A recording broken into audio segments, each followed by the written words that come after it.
എല്ലാവർക്കും നമസ്കാരം. ദൃഷ്ടി ന്യൂസിന്റെ പുതിയൊരു വീഡിയോയിലേക്ക് എല്ലാവർക്കും സ്വാഗതം. നമ്മൾ ഇന്ന് പഠിക്കാൻ പോകുന്നത് ജ്ഞാനേന്ദ്രിയങ്ങളെ കുറിച്ചാണ്, അതായത് സെൻസ് ഓർഗൻസ്. എന്താണ് ജ്ഞാനേന്ദ്രിയങ്ങൾ ചോദിച്ചാൽ എന്ത് പറയാം? നമുക്കറിയാം, എല്ലാ ദിവസവും നമ്മൾ ഒരുപാട് കാര്യങ്ങൾ നമ്മുടെ ഉള്ളിലേക്ക് എടുക്കുന്നുണ്ട്, അല്ലെ? അപ്പോൾ ഈ അറിവുകളെല്ലാം നമുക്ക് ഉള്ളിലേക്ക് കിട്ടുന്നതിനുള്ള കവാടങ്ങളെയാണ് നമ്മൾ ജ്ഞാനേന്ദ്രിയങ്ങൾ അല്ലെങ്കിൽ സെൻസ് ഓർഗൻസ് എന്ന് പറയുന്നത്. അറിവുകളെ വിവിധ വിഷയങ്ങളുടെ രൂപത്തിൽ എത്തിക്കുന്ന ഇന്ദ്രിയങ്ങളെയാണ് സെൻസ് ഓർഗൻസ് അല്ലെങ്കിൽ ജ്ഞാനേന്ദ്രിയങ്ങൾ എന്ന് പറയുന്നത്. ജ്ഞാനേന്ദ്രിയങ്ങളുടെ മറ്റൊരു പേര് പഞ്ചേന്ദ്രിയങ്ങൾ എന്ന് പറയുന്നു. 5 സെൻസ് ഓർഗൻസ് ആണ് നമുക്കുള്ളത്. 5 പഞ്ചേന്ദ്രിയങ്ങളാണ് ഉള്ളത്. മറ്റൊരു രീതിയിൽ പറഞ്ഞാൽ ജ്ഞാനേന്ദ്രിയങ്ങൾ എന്ന് പറയുന്നത് ബാഹ്യ വിഷയങ്ങൾ നമ്മുടെ ഉള്ളിലേക്ക് കടത്തിവിടുന്ന കവാടങ്ങൾ, അതിനെയാണ് ജ്ഞാനേന്ദ്രിയങ്ങൾ എന്ന് പറയുന്നത്. അപ്പോൾ 5 സെൻസ് ഓർഗൻസ് ഉണ്ടെന്ന് പറഞ്ഞു. ഏതൊക്കെയാണ് 5 സെൻസ് ഓർഗൻസ് നോക്കാം. ഒന്ന് കണ്ണ്, മൂക്ക്, നാവ്, ത്വക്ക്, ചെവി. ഇതൊക്കെയാണ് 5 സെൻസ് ഓർഗൻസ് എന്ന് പറയുന്നത്. അപ്പോൾ ഈ 5 സെൻസ് ഓർഗൻസിൽ തന്നെ വളരെ പ്രധാനപ്പെട്ട ഒരു ഓർഗനാണ് അല്ലെങ്കിൽ ഒരു ഇന്ദ്രിയമാണ് കണ്ണ് എന്ന് പറയുന്നത്. ഒരു വിഷയം കണ്ടു, ഒരു കാഴ്ച കണ്ടു, അത് ഏറ്റവും കൂടുതൽ മസ്തിഷ്കത്തിലേക്ക് ആവേഗങ്ങളുടെ രൂപത്തിൽ എത്തിക്കുന്നത് കാഴ്ചയിലൂടെ തന്നെയാണ്. കാഴ്ചയിലൂടെ നമുക്ക് ഒരുപാട് കാര്യങ്ങൾ മനസ്സിലാക്കാൻ സാധിക്കുന്നുണ്ട്. ഒരു ആനയെ കണ്ടു, ആ ആന ഏത് രൂപത്തിലുള്ളതാണെന്ന് കാഴ്ചയിലൂടെ നമുക്ക് എല്ലാ കാര്യങ്ങളും വ്യക്തമായിട്ട് കിട്ടും. പക്ഷെ ആനയുടെ സൗണ്ട് കേട്ടതുകൊണ്ടോ ആനയെ തൊട്ട് നോക്കിയതുകൊണ്ടോ ഒരുപാട് കാര്യങ്ങൾ നമുക്ക് ഉള്ളിലേക്ക് എടുക്കാൻ കഴിയും എന്നില്ല. ഓക്കെ, അപ്പൊ കണ്ണ് എന്ന് പറയുന്നത് പഞ്ചേന്ദ്രിയങ്ങളിൽ അല്ലെങ്കിൽ ജ്ഞാനേന്ദ്രിയങ്ങളിൽ വെച്ച് ഏറ്റവും വളരെ പ്രധാനപ്പെട്ട ഒരു ഭാഗമാണ് കണ്ണ് എന്ന് പറയുന്നത്. ഒരുപാട് കാര്യങ്ങൾ കണ്ണുമായിട്ട് റിലേറ്റ് ചെയ്ത് നമുക്ക് പഠിക്കാനുണ്ട്. നമുക്ക് നോക്കാം. കണ്ണിന്റെ ഘടന ആദ്യം പഠിക്കണം. കണ്ണിന്റെ ഘടന എന്ന് പറയുന്നത് എന്താണ്? ഒരു സങ്കീർണമായിട്ടുള്ള ഘടനയാണ് കണ്ണിനുള്ളത്. കണ്ണിന്റെ ഭാഗങ്ങൾ ഏതൊക്കെയാണെന്ന് നമുക്കൊന്ന് നോക്കി വെക്കാം. എല്ലാ ഭാഗങ്ങളും ഡീറ്റെയിൽ ആയിട്ട് തന്നെ പഠിക്കാം. അപ്പോൾ കണ്ണിന്റെ ഘടന ഒന്ന് നോക്കുക. കണ്ണിന് എന്താകൃതിയാണുള്ളത്? ഗോളാകൃതിയാണുള്ളത്, അല്ലെ? കണ്ണിന് ഗോളാകൃതിയാണുള്ളത്. കണ്ണ് എവിടെയാണ് സ്ഥിതി ചെയ്യുന്നത്? തലയോട്ടിക്കുള്ളിലാണ് കണ്ണ് സ്ഥിതി ചെയ്യുന്നത്. നമ്മുടെ എല്ലാം തലയോട്ടിക്കുള്ളിലെ 2 കുഴികളിലായിട്ടാണ് കണ്ണ് സ്ഥിതി ചെയ്യുന്നത്. കണ്ണിൽ കാഴ്ച സാധ്യമാകുന്നത് എങ്ങനെയാണ്? പ്രകാശഗ്രാഹികൾ ഒരുപാടുള്ള സ്ഥലമാണ് കണ്ണ് എന്ന് പറയുന്നത്, അല്ലെങ്കിൽ കണ്ണിന്റെ ഉള്ളിൽ ഒരുപാട് പ്രകാശഗ്രാഹികൾ കാണപ്പെടുന്നുണ്ട്. ഈ പ്രകാശഗ്രാഹികൾ അല്ലെങ്കിൽ പ്രകാശ ഉദ്ദീപനങ്ങളെ സ്വീകരിക്കുന്നതാണ് പ്രകാശഗ്രാഹികൾ.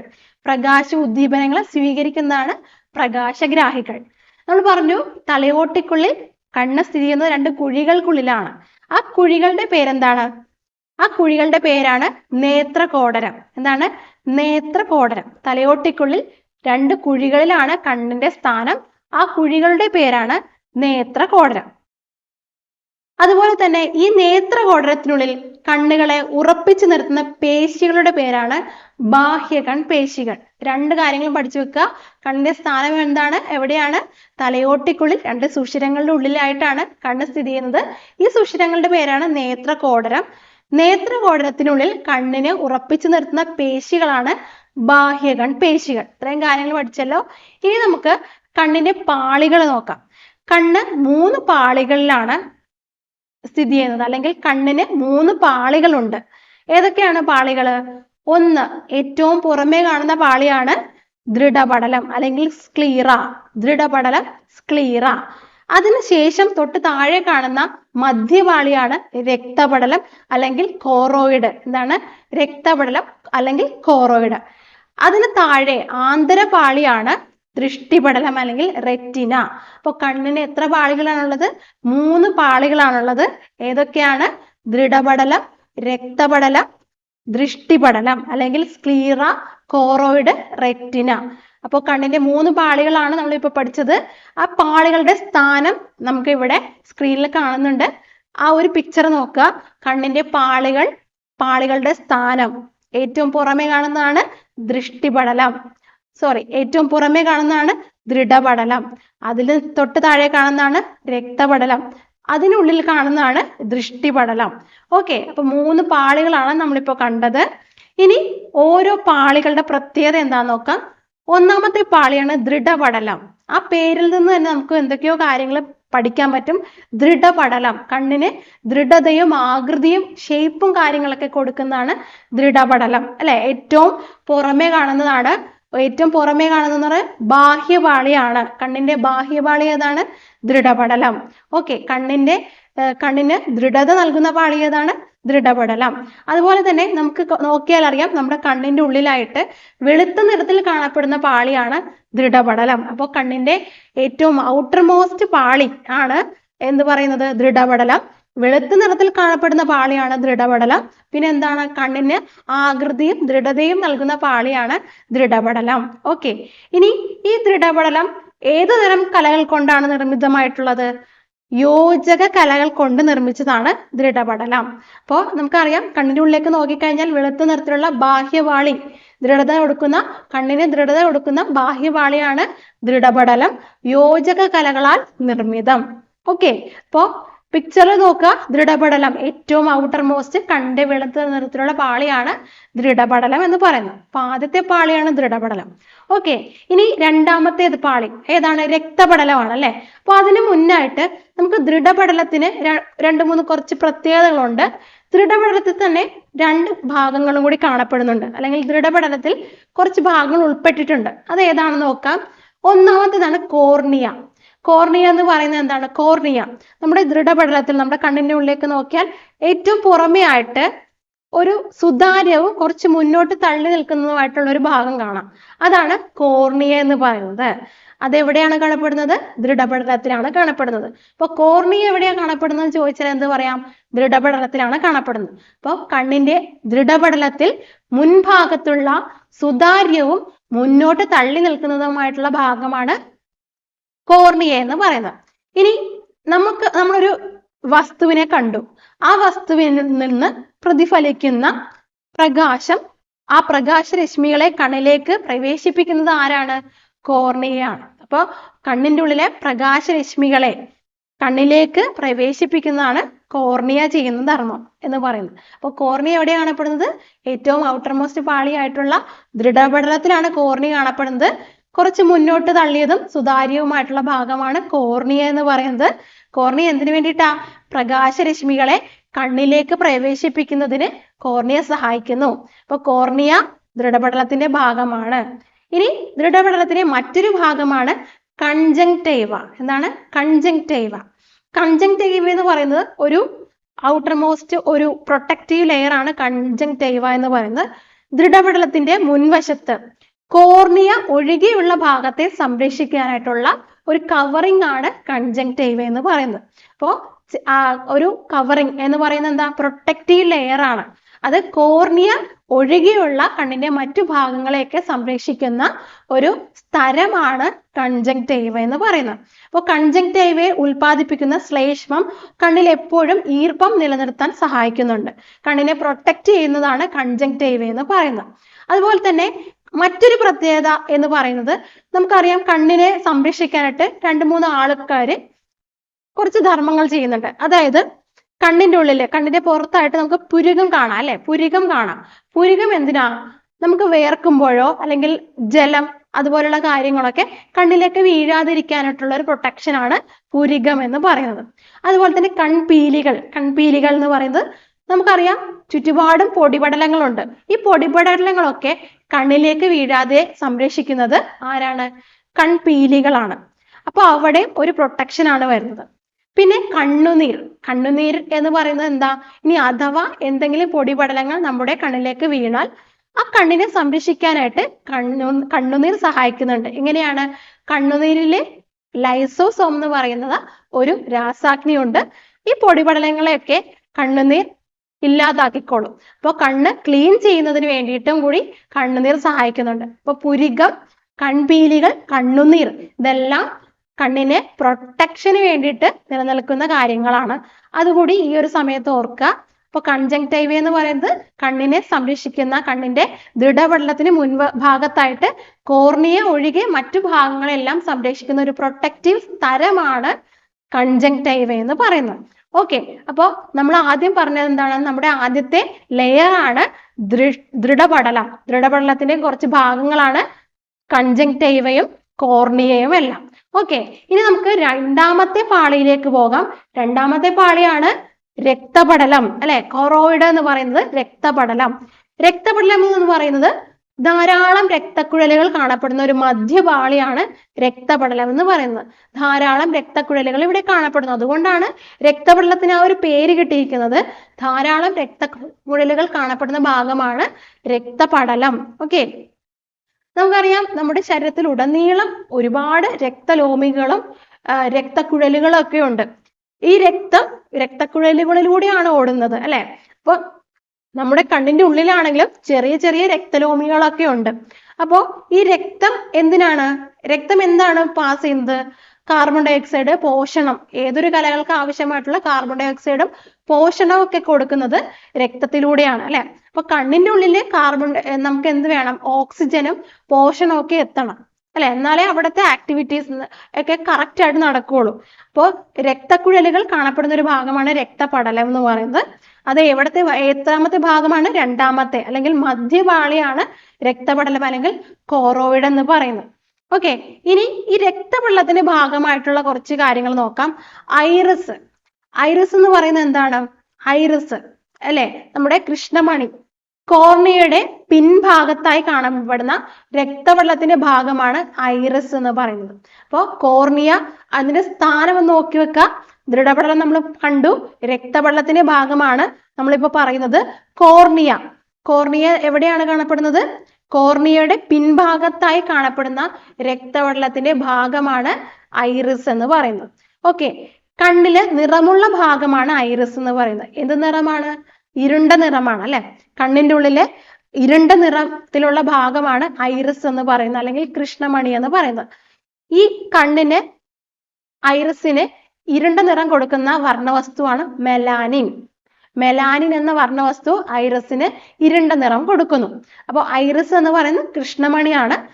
കോർണിയയുടെ പിൻഭാഗത്തായി കാണപ്പെടുന്ന രക്തപടലത്തിന്റെ ഭാഗമാണ് ഐറിസ് എന്ന് പറയുന്നത്. ഐറിസിന് ഇരുണ്ട നിറമാണ്. ഐറിസിന് ഇരുണ്ട നിറം കൊടുക്കുന്ന ആരാണ്? മെലാനിൻ എന്ന് പറയുന്ന വർണ്ണവസ്തുവാണ്. അപ്പൊ ഐറിസ് എന്തിന്റെ ഭാഗമാണ്? രക്തപടലത്തിന്റെ ഭാഗമാണ്. അതുപോലെ തന്നെ ഐറിസിനോടൊപ്പം ചേർത്ത് പറയേണ്ട ഒരു ഭാഗമാണ് പ്യൂപ്പിൾ എന്ന് പറയുന്നത്. നമുക്കറിയാം കൃഷ്ണമണിയുടെ ഉള്ളിലേക്ക് സൂക്ഷിച്ചു നോക്കിക്കഴിഞ്ഞാൽ ചെറിയൊരു സുഷിരം കൂടി കാണാൻ സാധിക്കും. ഐറിസിന്റെ മധ്യഭാഗത്തുള്ള സുഷിരത്തെയാണ് പ്യൂപ്പിൾ എന്ന് പറയുന്നത്. ഐറിസിന്റെ മധ്യഭാഗത്തുള്ള സുഷിരമാണ് പ്യൂപ്പിൾ. നമുക്കറിയാം പല സ്ഥലത്ത് നിൽക്കുമ്പോഴും ഈ പ്യൂപ്പിളിന്റെയും ഐറിസിന്റെയും ഒക്കെ വലിപ്പം ഏറിയും കുറഞ്ഞൊക്കെ ഇരിക്കും. ഇപ്പോ പൊരി വെയിലത്താണ് നമ്മൾ നിൽക്കുന്നതെങ്കിൽ ഐറിസിന്റെയും പ്യൂപ്പിളിന്റെയും ഒരു അളവ് അല്ലെങ്കിൽ ആ ഒരു വക്രത കുറഞ്ഞു കൂടിയൊക്കെ ഇരിക്കും. പ്രകാശ തീവ്രതയ്ക്കനുസരിച്ച് ഈ ഐറിസിന്റെ അല്ലെങ്കിൽ പ്യൂപ്പിളിന്റെ വലിപ്പം വ്യത്യാസപ്പെട്ടിരിക്കും. നല്ല വെയിലത്ത് നിൽക്കുകയാണെങ്കിൽ ഐറിസിന് എന്താ സംഭവിക്കുന്നത്? അല്ലെങ്കിൽ പ്യൂപ്പിളിന് എന്താ സംഭവിക്കുന്നത്? നല്ല പ്രകാശത്തിൽ നിൽക്കുകയാണെങ്കിൽ ചുരുങ്ങുന്നു അല്ലെ, ചുരുങ്ങിയ പ്യൂപ്പിൾ ആയിരിക്കും കാണപ്പെടുന്നത്.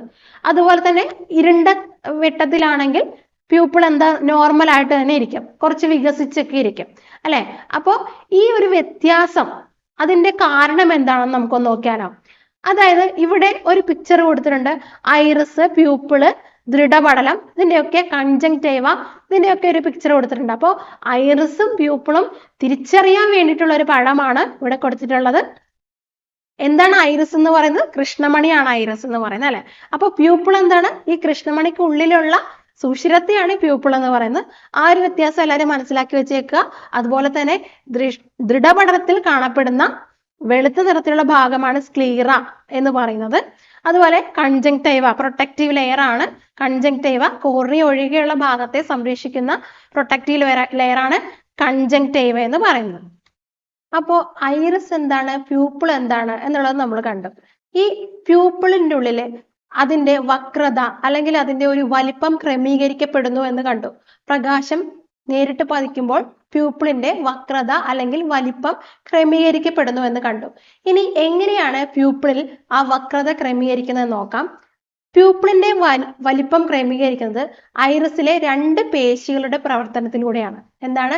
പ്യൂപ്പിളിന്റെ വലിപ്പം ക്രമീകരിക്കപ്പെടുന്നത്, അതായത് പ്രകാശ തീവ്രതയ്ക്ക് അനുസരിച്ച് പ്യൂപ്പിളിന്റെ വലിപ്പം ക്രമീകരിക്കപ്പെടുന്നത് ഐറിസിനുള്ളിലുള്ള 2 പേശികളുടെ പ്രവർത്തനത്തിന്റെ ഫലമായിട്ടാണ്. ആ 2 പേശികൾ ഏതൊക്കെയാണ്? ഒന്ന് വലയപേശികൾ, 2 റേഡിയൽ പേശികൾ. ഈ പേശികളുടെ സാന്നിധ്യത്തിലാണ് പ്യൂപ്പിളിൽ ആ ഒരു വക്രത വ്യത്യാസം ഉണ്ടാകുന്നത്. അപ്പോൾ ഇവിടെ ഈ പിക്ചറിൽ നോക്കുക, ഐറിസ്, പ്യൂപ്പിള്, ദൃഢപടലം, കൺജങ്ക്റ്റൈവ എല്ലാം കൊടുത്തിട്ടുണ്ട്. അവിടെ വലയ പേശികളും റേഡിയൽ പേശികളും നമുക്ക് അടുത്തൊരു പടത്തിൽ കാണാം.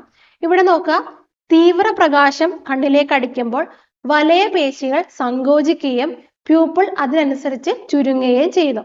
ആദ്യത്തെ പിക്ചറിൽ കാണുന്നത് പ്യൂപ്പിളിന്റെ സങ്കോചമാണ്, പ്യൂപ്പിൾ ചുരുങ്ങുന്നതാണ്. അതായത് നല്ല വെയിലുള്ള സമയങ്ങളിൽ നമ്മൾക്ക് പുറത്തു പോയാൽ കണ്ണിന്റെ പ്യൂപ്പിളിന് എന്താ സംഭവിക്കുന്നത്? പ്യൂപ്പിൾ ചുരുങ്ങുന്നു. തീവ്രപ്രകാശം കണ്ണിലേക്ക് അടിക്കുമ്പോൾ വലയ പേശികളാണ് സങ്കോചിക്കപ്പെടുന്നത്. വലയ പേശികൾ സങ്കോചിക്കപ്പെടുമ്പോൾ പ്യൂപ്പിൾ ചുരുങ്ങുന്നു. അതുപോലെ തന്നെ മങ്ങിയ പ്രകാശത്തിൽ, അരണ്ട വെളിച്ചത്തിൽ റേഡിയൽ പേശികളാണ് സങ്കോചിക്കപ്പെടുന്നത്. അതുകൊണ്ട് തന്നെ പ്യൂപ്പിൾ വികസിക്കപ്പെടുകയാണ് ചെയ്യുന്നത്.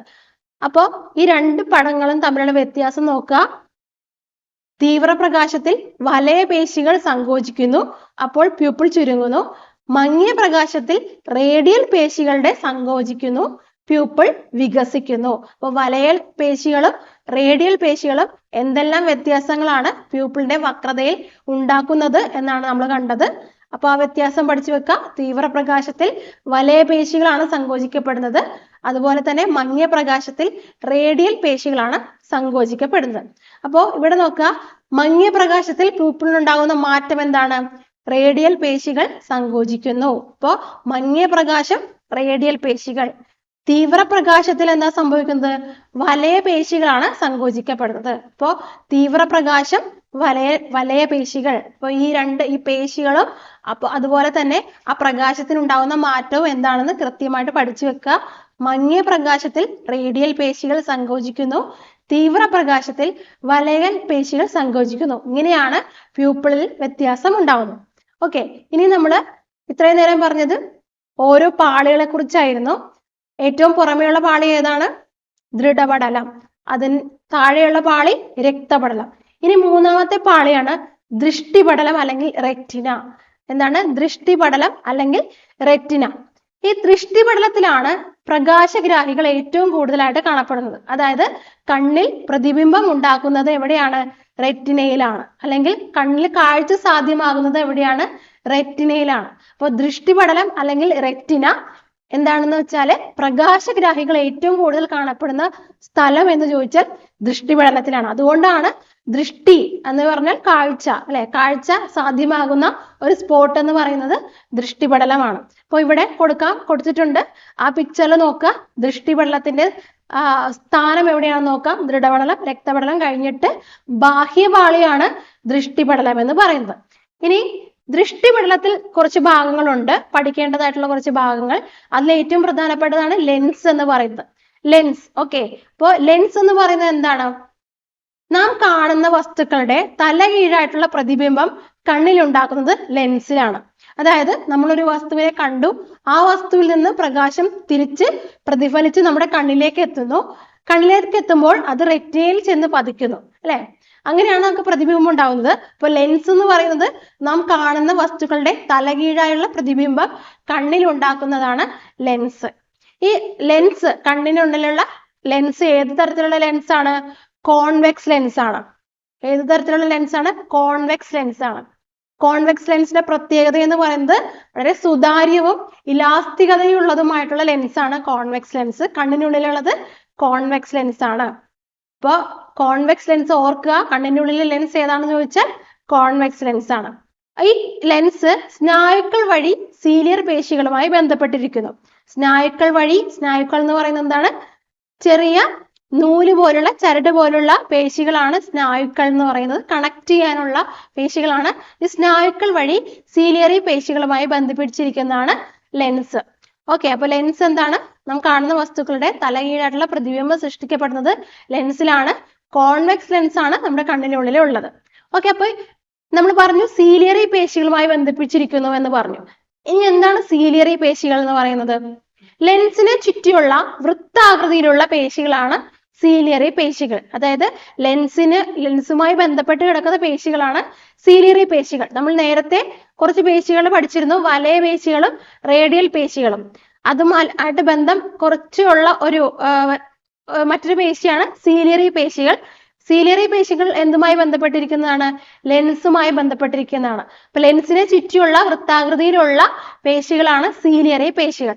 നമ്മൾ പറഞ്ഞു ലെൻസിന്റെ വക്രതയും വ്യത്യാസപ്പെടുന്നുണ്ട്. ഈ ലെൻസിന്റെ വക്രത വ്യത്യാസപ്പെടുന്നത് സീലിയർ പേശികളുടെ പ്രവർത്തനത്തിന്റെ ഫലമായിട്ടാണ്. അപ്പൊ ഇവിടെ കാണാം ലെൻസ് എന്താണെന്ന് കാണാം, സീലിയറി പേശികൾ എന്താണെന്ന് കാണാം. അപ്പൊ ലെൻസ് എന്ന് പറഞ്ഞാൽ എന്താണ്? സുതാര്യവും ഇലാസ്തികതയുള്ളതുമായിട്ടുള്ള ഒരു കോൺവെക്സ് ലെൻസ് കൊടുത്തിട്ടുണ്ട്. അത് സ്നായുക്കൾ എന്ന് പറയുന്ന ചരടുകൾ വഴി സീലിയർ പേശികളുമായി ബന്ധിപ്പിച്ചിരിക്കുന്നു. ഇനി സീലിയർ പേശികൾ എന്താണ്? ലെൻസിനെ ചുറ്റിയുള്ള അതിന്റെ വക്രത ക്രമീകരിക്കാനായിട്ട് ആവശ്യമായുള്ള പ്രവർത്തനങ്ങൾ ചെയ്യുന്നത് സീലിയറി പേശികളാണ്. അപ്പോ സീലിയറി പേശികൾ ലെൻസുമായി ബന്ധപ്പെട്ടിരിക്കുന്നു. ഇനി ലെൻസ് കഴിഞ്ഞു. ഇനി നമ്മൾ പഠിക്കാൻ പോകുന്നത് നേത്രനാഡിയെ കുറിച്ചാണ്. അതായത് പ്രകാശം, ഒരു വസ്തുവിനെ നമ്മൾ കണ്ടു, അതിൽ നിന്ന് പ്രകാശം വന്നു. പ്രകാശം ആദ്യം തട്ടുന്നത് കോർണിയ അല്ലെ, കോർണിയയുടെ അകത്തേക്ക് പോകുന്നു, പിന്നെ ലെൻസിലേക്ക് പോകുന്നു, റെറ്റിനയിലെത്തി പ്രതിബിംബം സൃഷ്ടിക്കപ്പെടുന്നു. അങ്ങനെയാണ് പ്രതിബിംബം സൃഷ്ടിക്കപ്പെടുന്നത്. ഇനിയിപ്പോ കാഴ്ച എന്നുള്ള അനുഭവം ഉണ്ടാകുന്നത് എങ്ങനെയാണ്? നമുക്ക് ഈ ഒരു പ്രകാശഗ്രാഹികള് കിട്ടി, അല്ലെങ്കിൽ അതിന്റെ ഒരു ആവേഗം സൃഷ്ടിക്കപ്പെട്ടു. ഇനി ഇതെന്ത് ചെയ്യണം? നാഡികൾ വഴി മസ്തിഷ്കത്തിലേക്ക് എത്തണം. മസ്തിഷ്കത്തിലേക്ക് എത്തുമ്പോഴാണ് നമ്മൾക്ക് ആ ഒരു കാഴ്ച എന്ന അനുഭവം സാധ്യമാകുന്നത്. മസ്തിഷ്കത്തിൽ എവിടെയാണ് കാഴ്ച എന്ന അനുഭവം സാധ്യമാകുന്ന ഭാഗം? എവിടെയാണ്? സെറിബ്രമാണ്. അപ്പൊ നാഡികൾ വഴിയാണ് സെറിബ്രത്തിലേക്ക് ആവേഗങ്ങൾ എത്തുന്നത്. അതാണ് നേത്രനാഡികൾ എന്ന് പറയുന്നത്. പ്രകാശഗ്രാഹി കോശങ്ങളിൽ നിന്നുള്ള ആവേഗങ്ങളെ മസ്തിഷ്കത്തിലേക്ക് കാഴ്ചയുടെ അനുഭവം എന്ന് പറയുന്ന ദൃശ്യാനുഭവം സാധ്യമാക്കുന്നത് നേത്രനാഡികൾ വഴിയാണ്. ഓക്കെ, അപ്പൊ ഈ നേത്രനാഡികൾ എന്ന് പറയുന്നത് 3 കോശങ്ങൾ ചേർന്നതാണ്, നാഡീകോശങ്ങൾ ചേർന്നതാണ്. അതാണ് ഗാംഗ്ലിയോൺ കോശങ്ങൾ, ബൈപോളാർ കോശങ്ങൾ, പ്രകാശഗ്രാഹി കോശങ്ങൾ. ഏതൊക്കെയാണ്? നാഡീകോശങ്ങൾ 3 തരത്തിലുള്ള കോശങ്ങൾ കൊണ്ടാണ് നിർമ്മിതമായിട്ടുള്ളത്. ഗാംഗ്ലിയോൺ കോശങ്ങൾ, ബൈപോളാർ കോശങ്ങൾ, പിന്നെ പ്രകാശഗ്രാഹി കോശങ്ങൾ. അപ്പോ ഇതൊക്കെയാണ് നാഡീകോശങ്ങൾ നിർമ്മിക്കപ്പെട്ടിട്ടുള്ള കോശങ്ങൾ. ഈ നാഡീകോശങ്ങൾ കൊണ്ടാണ് നേത്രനാഡി ഉണ്ടാക്കിയിരിക്കുന്നത്. അപ്പോൾ നേത്രനാഡി എന്തിനു വേണ്ടിയിട്ടാണ്? ഈ ആവേഗങ്ങളെ മസ്തിഷ്കത്തിലേക്ക് എത്തിക്കുന്നത് നേത്രനാഡികളാണ്. ഓക്കെ, ഇനി നമുക്ക് നോക്കാനുള്ളതാണ് കാഴ്ചയുമായി ബന്ധപ്പെട്ട് 2 സ്പോട്ടുകൾ നമുക്ക് പഠിക്കാനുണ്ട്. അതിലൊന്നാണ് പീതബിന്ദു, മറ്റേത് അന്ധബിന്ദു. അപ്പൊ എന്താണ് പീതബിന്ദു, എന്താണ് അന്ധബിന്ദു എന്ന് നോക്കാം. പീതബിന്ദു എന്ന് പറയുന്നത് യെല്ലോ സ്പോട്ട് എന്ന് പറയും. അതായത് പീതബിന്ദു, റെറ്റിനയിൽ പ്രകാശഗ്രാഹികൾ ഏറ്റവും കൂടുതലായി കാണപ്പെടുന്നത് പീതബിന്ദുവിലാണ്, അല്ലെങ്കിൽ യെല്ലോ സ്പോട്ടിലാണ്. എന്താണ് പീതബിന്ദു? റെറ്റിനയിൽ പ്രകാശഗ്രാഹി കോശങ്ങൾ ഒരുപാടുണ്ട്. അപ്പൊ ഈ പ്രകാശഗ്രാഹി കോശങ്ങൾ കൂടുതലായി കാണപ്പെടുന്ന ഭാഗമാണ് പീതബിന്ദു. ഇവിടെ ഈ പീതബിന്ദു ഈ ഒരു സ്പോട്ടില് പ്രകാശത്തിന് അല്ലെങ്കിൽ പ്രതിബിംബത്തിന് ഏറ്റവും തെളിമയുള്ള ഒരു സ്ഥലം പീതബിന്ദുവാണ്. അതായത് നല്ല രീതിയിൽ കാഴ്ച സാധ്യമാകുന്നത് പീതബിന്ദുവിലാണ്. പീതബിന്ദു എന്ന് പറഞ്ഞാൽ എന്താണ്? റെറ്റിനയിൽ ഏറ്റവും കൂടുതൽ പ്രകാശഗ്രാഹി കോശങ്ങൾ കാണപ്പെടുന്ന സ്ഥലമാണ് പീതബിന്ദു.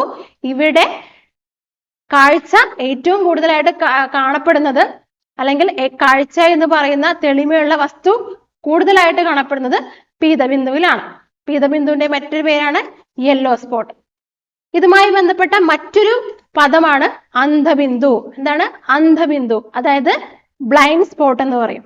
അന്ധബിന്ദു എന്ന് പറയുന്നത് റെറ്റിനയിൽ പ്രകാശഗ്രാഹി കോശങ്ങൾ കാണപ്പെടാത്ത ഭാഗമാണ് അന്ധബിന്ദു. അതുകൊണ്ട് തന്നെ അന്ധബിന്ദുവിൽ കാഴ്ച സാധ്യമല്ല. 2 പോയിന്റുകളാണ് ഓർത്തിരിക്കേണ്ടത്. എന്താണ്?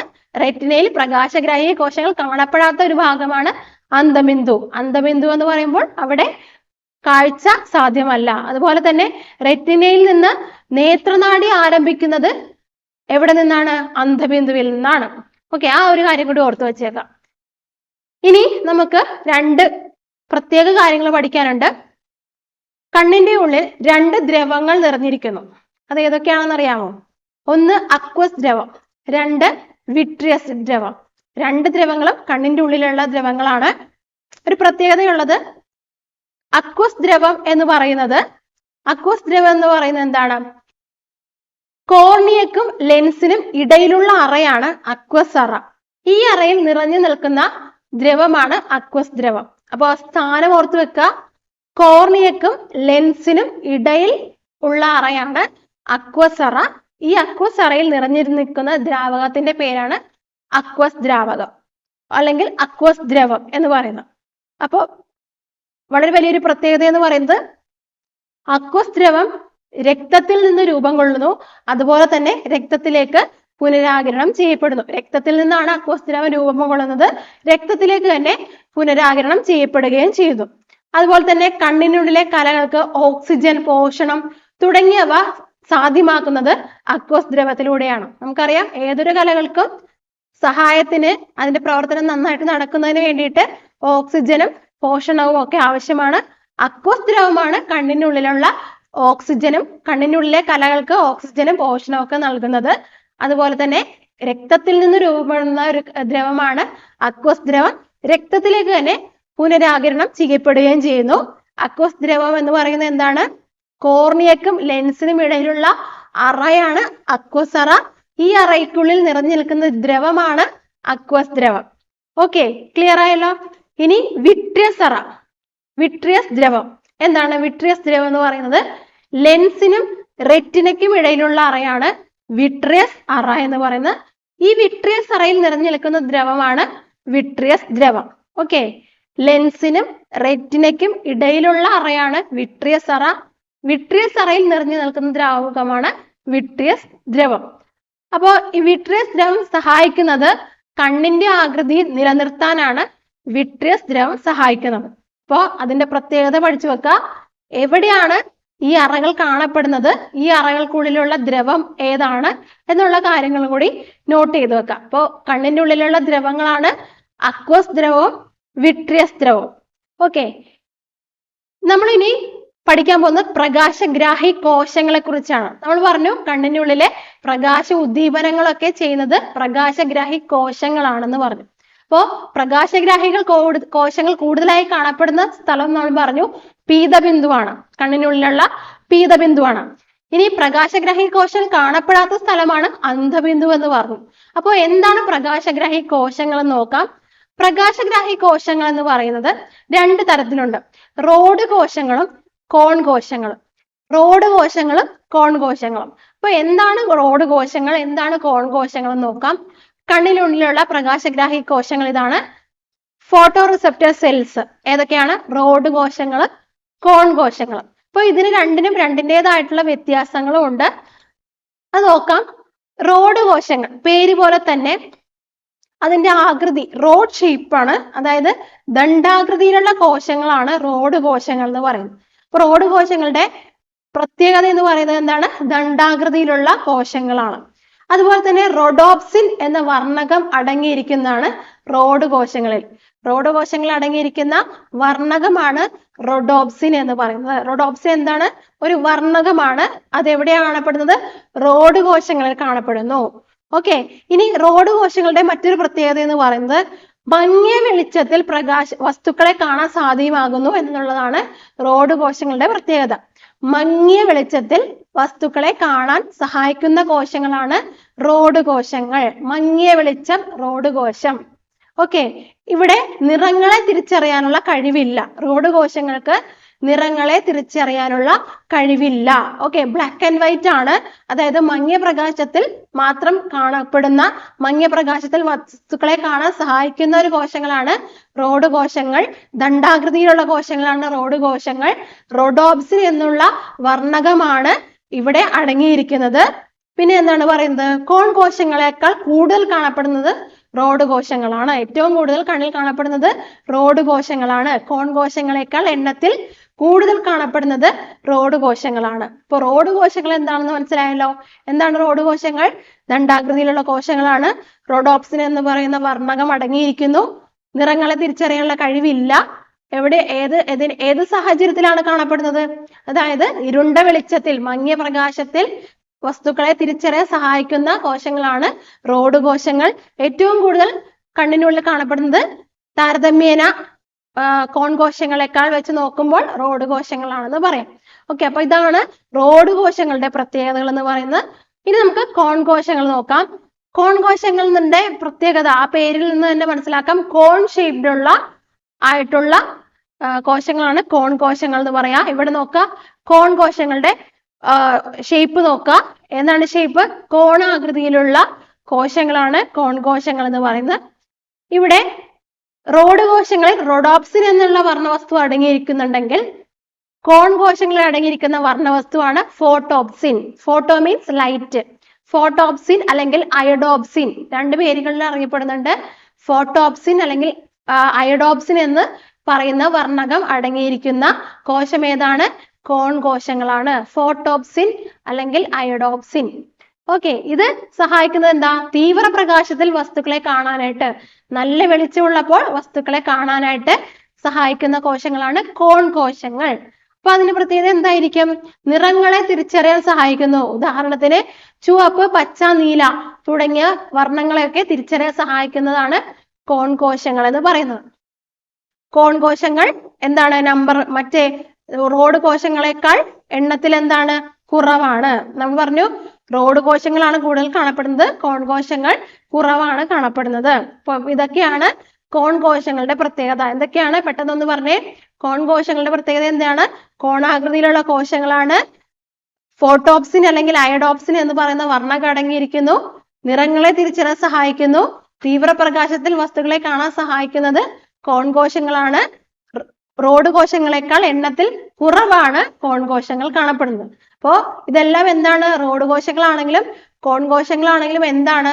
ഇതെല്ലാം പ്രകാശഗ്രാഹി കോശങ്ങളാണ്. കണ്ണിൽ കാണുന്ന രണ്ട് തരത്തിലുള്ള പ്രകാശഗ്രാഹി കോശങ്ങളാണ് റോഡ് കോശങ്ങളും കോൺ കോശങ്ങളും. പിന്നെ അതിന്റെ പ്രത്യേകതകളുമാണ് നമ്മളിപ്പോ പറഞ്ഞത്. നമ്മൾ ഇത്രയും നേരം എന്താണ് നോക്കിയത്? കണ്ണിന്റെ ഘടന, പിന്നെ കണ്ണിന്റെ ഉള്ളിലുള്ള പാളികൾ, 3 തരത്തിലുള്ള പാളികൾ കണ്ടു. ഈ പാളികൾക്കിടയിൽ വരുന്ന ഭാഗങ്ങൾ, കണ്ണിന്റെ ഭാഗങ്ങൾ, പിന്നെ കണ്ണിന്റെ ഉള്ളിൽ നിറഞ്ഞു നിൽക്കുന്ന ദ്രവങ്ങൾ ഏതൊക്കെയാണ്, ഇതെല്ലാമാണ് നമ്മൾ കണ്ടത്. ഇനി കണ്ണിൽ കാഴ്ച സാധ്യമാകുന്നത് എങ്ങനെയാണ്, അതാണ് നമ്മൾ ഇനി നോക്കാൻ പോകുന്നത്. അപ്പോൾ ഇത്രയും ടേംസും കാര്യങ്ങളൊക്കെ പഠിച്ചാൽ മാത്രമാണ് നമുക്ക് കണ്ണിൽ കാഴ്ച സാധ്യമാകുന്നത് എങ്ങനെയാണ് എന്നുള്ള കാര്യം പഠിക്കാൻ പറ്റുള്ളൂ. അപ്പോൾ നമുക്കറിയാം, നമ്മളൊരു വസ്തുവിനെ കാണുമ്പോൾ ആ വസ്തുവിൽ നിന്ന് ഒരു പ്രകാശം തിരിച്ച് പ്രതിഫലിക്കുന്നുണ്ട്. ഈ പ്രകാശം ഇവിടെ ആ വസ്തുവിൽ നിന്ന് വരുന്ന ലൈറ്റ് ആദ്യം ചെല്ലുന്നത് നമ്മുടെ കണ്ണിനുള്ളിലുള്ള കോർണിയയിലേക്കാണ്. കോർണിയ എന്ന് പറയുന്നത് എന്താണെന്ന് നമ്മൾ പഠിച്ചു. എന്താണ് കോർണിയ എന്ന് പറയുന്നത്? കണ്ണിന്റെ ഏറ്റവും പുറമേയുള്ള പാളി ഏതാണ്? ദൃഢപടലമാണ് അല്ലെ. ദൃഢപടലത്തിൽ കാണുന്ന ഒരു സുതാര്യവും കുറച്ച് മുന്നോട്ട് തള്ളി നിൽക്കുന്നതുമായിട്ടുള്ള ഭാഗമാണ് കോർണിയ എന്ന് നമ്മൾ പഠിച്ചു. അപ്പൊ ഈ കോർണിയയിലേക്കാണ് ആദ്യം പ്രകാശം എത്തുന്നത്. കോർണിയയിലേക്ക് പ്രകാശം എത്തിയതിനു ശേഷം ഈ പ്രകാശം എങ്ങോട്ട് പോകുന്നു? അക്വസ് ദ്രവത്തിലേക്ക് പോകുന്നു. അപ്പൊ അക്വസ് ദ്രവം എന്താണെന്ന് നമ്മൾ പഠിച്ചു. എന്താണ്? അക്വസ് അറയിൽ നിറഞ്ഞു നിൽക്കുന്ന ദ്രവമാണ് അക്വസ് ദ്രവം. അപ്പൊ അക്വസ് അറ എന്ന് പറയുന്നത് എന്താണ്? കോർണിയക്കും ലെൻസിനും ഇടയിലുള്ള അറയാണ് അക്വസ് അറ അല്ലെ. കോർണിയക്കും ലെൻസിനും ഇടയിലുള്ള അറയാണ് അക്വസ് അറ എന്ന് പറയുന്നത്. അപ്പൊ ഈ അക്വസ് അറയിൽ നിറഞ്ഞു നിൽക്കുന്ന ദ്രവമാണ് അക്വസ് ദ്രവം. ഇവിടേക്ക് ലൈറ്റ് എത്തുന്നു. പിന്നീട് അവിടെ നിന്ന് പ്യൂപ്പിളിലേക്ക് പോകുന്നു. പ്യൂപ്പിളിന്റെ ഉള്ളിൽ എന്തുണ്ട്? പ്യൂപ്പിളിന്റെ ഉള്ളില് പ്യൂപ്പിൾ എന്ന് പറയുന്നത് എന്താണ്? നമ്മുടെ ഇതാണ് അല്ലെ, നമ്മുടെ കണ്ണിന്റെ ഉള്ളിലുള്ള കൃഷ്ണമണിയാണ് അല്ലെ പ്യൂപ്പിൾ എന്ന് പറയുന്ന ഉള്ളിലുള്ള സുഷിരമാണ് പ്യൂപ്പിൾ എന്ന് പറയുന്നത്. പ്യൂപ്പിളിലേക്ക് ലൈറ്റ് എത്തുന്നു. അവിടെ നിന്ന് ലെൻസിലേക്ക് പ്രകാശം കടക്കുന്നു. ലെൻസിലേക്ക് പ്രകാശം കടന്നു കഴിയുമ്പോൾ കോൺവെക്സ് ലെൻസ് ആണ് നമ്മുടെ കണ്ണിനുള്ളിൽ കാണുന്ന ലെൻസ്. അപ്പോൾ ലെൻസിലേക്ക് പ്രകാശം കടന്നു കഴിയുമ്പോൾ ആ പ്രകാശം പിന്നീട് എന്താ സംഭവിക്കുന്നത്? വിട്രിയസ് ദ്രവത്തിലേക്ക് പോകുന്നു. വിട്രിയസ് ദ്രവം എന്ന് പറയുന്നത് വിട്രിയസ് അറയ്ക്കുള്ളിൽ കാണപ്പെടുന്ന ദ്രവമാണ് വിട്രിയസ് ദ്രവം എന്ന് പറയുന്നത്. അപ്പോൾ വിട്രിയസ് ദ്രവം അല്ലെങ്കിൽ വിട്രിയസ് അറ എന്താണ്? ലെൻസിനും റെറ്റിനയ്ക്കും ഇടയിൽ കാണുന്ന അറയാണ് വിട്രിയസ് അറ. അതിനുള്ളിൽ നിറഞ്ഞു നിൽക്കുന്നതാണ് വിട്രിയസ് ദ്രവം. അപ്പോൾ ഇവിടെ നിന്ന് റെറ്റിനയിലേക്ക് പ്രകാശം പതിക്കുന്നു. റെറ്റിനയിലേക്ക് പ്രകാശം പതിച്ചു കഴിഞ്ഞാൽ അവിടെ എന്താണ് സംഭവിക്കുന്നത്? റെറ്റിനയിലേക്ക് പ്രകാശം പതിച്ചു കഴിയുമ്പോൾ ഇവിടെ നമ്മൾ നേരത്തെ പരിചയപ്പെട്ട പ്രകാശഗ്രാഹി കോശങ്ങൾ, അതായത് ഏതൊക്കെയാണ്? റോഡ് കോശങ്ങളും കോൺ കോശങ്ങളും ഉണ്ട്. ഈ പ്രകാശഗ്രാഹി കോശങ്ങൾ ഈ റോഡ് കോശങ്ങളിലുള്ളതും കോൺ കോശങ്ങളിലുള്ളതുമായിട്ടുള്ള പ്രകാശഗ്രാഹി കോശങ്ങളിലുള്ള വർണ്ണകങ്ങൾ ഏതൊക്കെയായിരുന്നു? റോഡോപ്സിൻ ഉണ്ട്, ഫോട്ടോപ്സിൻ ഉണ്ട് അല്ലെ. അപ്പൊ ഈ റോഡോപ്സിൻ ആണെങ്കിലും ഫോട്ടോപ്സിൻ ആണെങ്കിലും അത് വേർപിരിയുന്നുണ്ട്, അതായത് ഒന്ന് വിഘടിക്കുന്നുണ്ട് അവര്. റോഡോപ്സിൻ, ഫോട്ടോപ്സിൻ എന്നിവ എന്തായിട്ട് വിഘടിക്കുന്നുണ്ട്? റെറ്റിനാളും ഓപ്സിനുമായിട്ട് വിഘടിക്കുന്നു.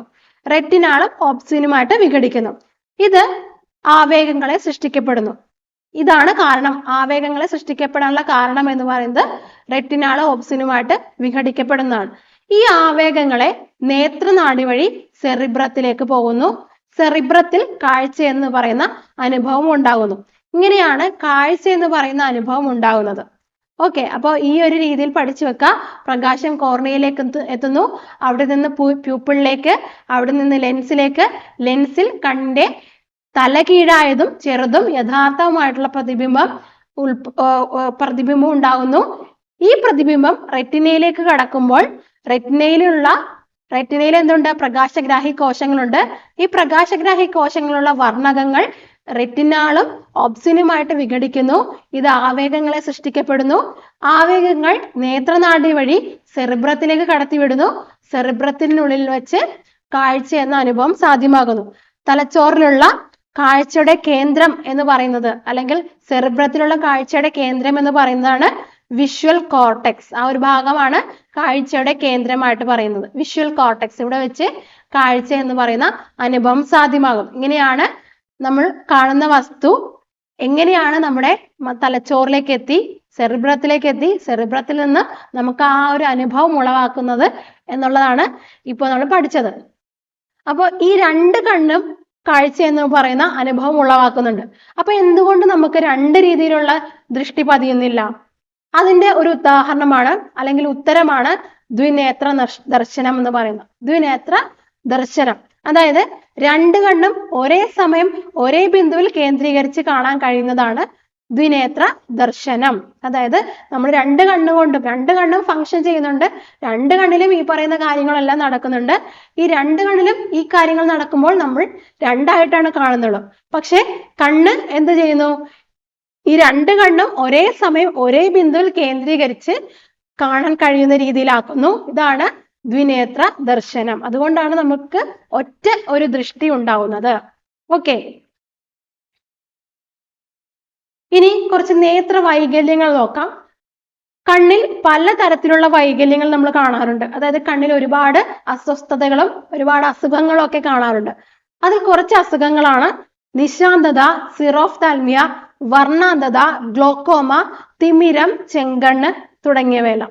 നിശാന്തത എന്ന് പറയുന്നത് വിറ്റാമിൻ എയുടെ അഭാവം മൂലം ഉണ്ടാകുന്ന ഒരു അസുഖമാണ് നിശാന്തത എന്ന് പറയുന്നത്. സിറോഫ്താൽമിയ എന്ന് പറയുന്നത് വിറ്റാമിൻ എയുടെ അപര്യാപ്തത മൂലം കണ്ണിന്റെ കോർണിയ വരണ്ടു പോകുന്ന ഒരു അവസ്ഥയാണ് സിറോഫ്താൽമിയ. വർണ്ണാന്തത എന്ന് പറയുന്നത് ചുവപ്പ്, പച്ച, നീല തുടങ്ങിയ വർണ്ണങ്ങളെ തിരിച്ചറിയാൻ സാധിക്കാത്ത അവസ്ഥയാണ് വർണ്ണാന്തത. ഗ്ലോക്കോമ, പിന്നെ തിമിരം, ചെങ്കണ്ണ്, ഇതൊക്കെ നേത്ര വൈകല്യങ്ങളാണ്. പൊതുവായിട്ട് എല്ലാവർക്കും കാണുന്ന നേത്ര വൈകല്യങ്ങളാണ്. അപ്പൊ ഇത്രയും കാര്യങ്ങൾ കൊണ്ട് പഠിച്ചു വെക്കുക. അപ്പൊ നമ്മൾ കണ്ണിന്റെ ഡീറ്റെയിൽ ആയിട്ടുള്ള ഒരു ക്ലാസ് ആണ് കണ്ടത്. കണ്ണിന്റെ പാളികൾ, കണ്ണിന്റെ ഘടന, കണ്ണിനുമായിട്ട് ബന്ധപ്പെട്ട കുറെ ഭാഗങ്ങൾ, അവയുടെ എല്ലാം ധർമ്മങ്ങൾ, കാഴ്ച എന്ന അനുഭവം എങ്ങനെയാണ് സാധ്യമാകുന്നത്, ഇതെല്ലാം നമ്മൾ ഈ ക്ലാസ്സിൽ കണ്ടു. നല്ല രീതിയിൽ ഈ ക്ലാസ് കണ്ടതിന് എല്ലാവർക്കും താങ്ക് യു സോ മച്ച്.